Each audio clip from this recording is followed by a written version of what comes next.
ಅಕಸ್ಮಾತ್ ಯಾರಾದರೂ ಡೆವಲಪ್ ಮಾಡಿ ಗೊತ್ತಿಲ್ರಿ ಅವ್ರು ಡೆವಲಪ್ ಮಾಡಿಬಿಟ್ಟಿದ್ದಾರೆ ಅಂತ ಇಟ್ಕೊಳ್ಳೋಣ. ಯಾರು ಈ ರೀತಿ ಅಧಿಕಾರಿಗಳು ಏನೋ ಡೆವಲಪ್ ಮಾಡಿಬಿಟ್ಟಿದ್ದಾರೆ, ಅವ್ರ ಮೇಲೆ ಏನು ಕ್ರಮ ಕೈಗೊಂಡಿದ್ದೀರಾ ನೀವು? ನಿಮ್ಮ ಸ್ವಂತ ಜಮೀನಲ್ವಾ? ಈಗ ನನ್ನೇನಾದ್ರು ನನ್ನ ಜಮೀನು ಹತ್ರ ಮಾಡಿದ್ದಿದ್ರೆ ಕ್ರಮ ಕೈಗೊಂಡಿದ್ದೆ. ಆಮೇಲೆ ಎಲ್ಲದಕ್ಕಿಂತ ಅತ್ಯಂತ ಪ್ರಮುಖವಾದಂಥ ವಿಚಾರ ಏನು ಅಂತಂದ್ರೆ, ಇವಾಗ ತಾವು ಹೇಳ್ತೀರ ಕುಮಾರ್ ನಾಯಕ್ ಇವತ್ತು ಲೋಕಾಯುಕ್ತದಲ್ಲಿ ಹೇಳ್ತಾರೆ ನಟೇಶ್ ಅವರು ಅಲಾಟ್ ಮಾಡಿಬಿಟ್ಟಿದ್ದಾರೆ ಅಂತ ಸೈಟ್ ಅಂತ. ಹೆಂಗಿದೆ ತಾರಕ ಹೆಂಗಿದೆ ಅಂತ ಹೇಳಿದ್ರೆ, ಒಂದು ವಸ್ತು ಕಳ್ಳತನ ಆಗ್ಬಿಟ್ಟಿದೆ, ಒಬ್ಬ ಕಳ್ಳ ಇದ್ದಾನೆ, ಒಬ್ಬ ಕಳ್ಳತನಕ್ಕೆ ಸಪೋರ್ಟ್ ಮಾಡಿದಂಥವ್ರು ಇದ್ದಾರೆ.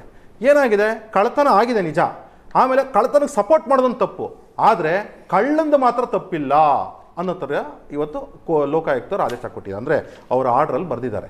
ಅಂದರೆ ಅರ್ಥ ಏನು, ಯಾವ ರೀತಿ ಈ ರಾಜ್ಯದಲ್ಲಿ ಅನ್ಯಾಯ ಸತತವಾಗಿ ಆಗ್ತಾ ಇದೆ.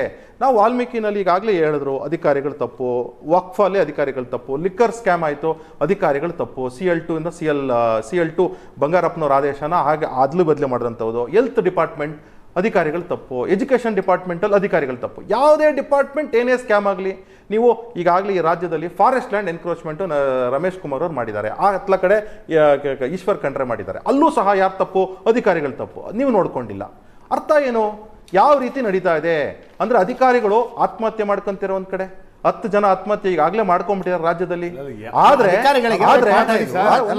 ಸಬ್ಜೆಕ್ಟ್ಗೆ ಬರ್ತಾ ಇದ್ದೀನಿ, 10 ಜನ ಅಧಿಕಾರಿಗಳು ಆತ್ಮಹತ್ಯೆ ಮಾಡ್ಕೊಂಡಿದ್ದಾರೆ. ಆದ್ರೆ ಪ್ರತಿ ಸತಿನೂ ಸಹ ಅಧಿಕಾರಿಗಳು ತಪ್ಪು. ಆಮೇಲೆ ಪ್ರಜ್ವಲ್ ಅವ್ರ ಕೇಸಲ್ಲಿ ಯಾವ ರೀತಿ ತನಿಖೆ ಆಯಿತು, ಆವಾಗ ಪ್ರಜ್ವಲ್ದೇ ತಪ್ಪು. ನಾನೇನು ಪ್ರಜ್ವಲ್ ಪರವಾಗಿ ಏನಿಲ್ಲ, ಆದರೆ ವಿಚಾರ ಏನು ಅಂತಂದ್ರೆ, ಎಲ್ಲಾದ್ರಲ್ಲೂ ಅಕಸ್ಮಾತ್ ಏನಾದರೂ ಕಾಂಗ್ರೆಸ್ನವ್ರು ಏನೇ ತಪ್ಪು ಮಾಡಿದ್ರು ಅಧಿಕಾರಿಗಳದೇ ತಪ್ಪು. ಆದ್ರಿಂದ ನಟೇಶ್ ಅವರೇ ಆಗಲಿ, ಕುಮಾರ್ ನಾಯಕ್ ಅವರು ಅವತ್ತು ಅಧಿಕಾರಿ ಇದ್ದಂಥವರಾಗಲಿ, ಯಾರೇ ಆಗಲಿ, ಇದು ಮಾತ್ರ ಫೈಂಡಿಂಗ್ಸ್. ನಂದು ಒಂದೇ ಒಂದು ಪ್ರಶ್ನೆ, ಆ ಬಿಡ್ರಿ, ನಾನೇನು ಸಪೋರ್ಟ್ ಮಾಡ್ತಿಲ್ಲ ಬಿಡ್ರಿ, ನಿಮ್ಮ ಪಾರ್ಟಿಯವರೇ ಅದೆಲ್ಲ ಬಿಡ್ರಿ, ನಾನು ಈ ಪ್ರಜ್ವಲ್ ಆಗ್ತಿಲ್ಲ, ಹೇಳ್ತಾ ಇದ್ದೀನಿ, ನೀವೇ ಹಂಚಿದ್ದು ಗೊತ್ತಿದೆ. ಅಲ್ಲ ನೀವು ಹಂಚಿದ್ದಲ್ಲ, ಕುಮಾರಸ್ವಾಮಿ ಹೇಳಿದ್ರಲ್ಲ, ನಿಮ್ಮ MLA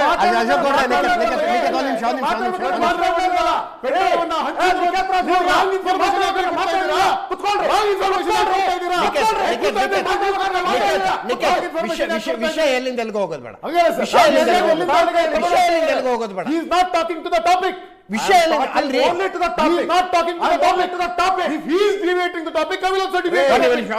ಅಶೋಕ್ ಅವ್ರ ನಿಮಿಷ, ಯಾವ್ಯಾವ ಕೇಸ್ನಲ್ಲಿ ಹೆಂಗೆ ತನಿಖೆ ಆಯ್ತು ಅನ್ನೋದನ್ನ ಈ ರಾಜ್ಯ ನೋಡಿಲ್ವಾ ಸ್ವಾಮಿ? ಆಯ್ತು, ಪ್ರಜ್ವಲ್ ರೇವಣ್ಣ ಕೇಸಲ್ಲಿ ಹೆಂಗಾಯ್ತು, ಮುನಿರತ್ನ ಕೇಸಲ್ಲಿ ಹಂಗೆ ಆಗ್ಬೇಕ್ರಿ, ಅದ್ರ ಬಗ್ಗೆ ಎರಡನೇ ಮಾತಿಲ್ಲ. ಪ್ರಜ್ವಲ್ ರೇವಣ್ಣ ಕೇಸಲ್ಲಿ ಹೆಂಗಾಯ್ತು, ಮುನಿರತ್ನ ಕೇಸಲ್ಲಿ ಹೆಂಗಾಯ್ತು, ಆ ದೇವರಾಜ ಅರಸು ಟ್ರಕ್ ಟರ್ಮಿನಲ್ ಪ್ರಕರಣದಲ್ಲಿ ಹೆಂಗಾಯ್ತು, ರಾಜ್ಯ ನೋಡಿಲ್ವಾ? ಹಂಗೆ ವಾಲ್ಮೀಕಿಯಲ್ಲೂ ಆಗ್ಬೇಕಾಗಿತ್ತು, ಮುಡಾದಲ್ಲೂ ಆಗ್ಬೇಕಾಗಿತ್ತು ಅನ್ನೋದು ವಾದ. ವಾದ ಅದು ಸರ್. ಹಾಗಾದ್ರೆ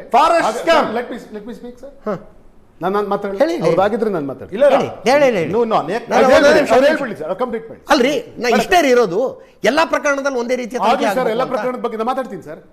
ಲೆಟ್ ಹಿಮ್ ಫಿನಿಶ್ ಇಟ್. ಬಂದೆ.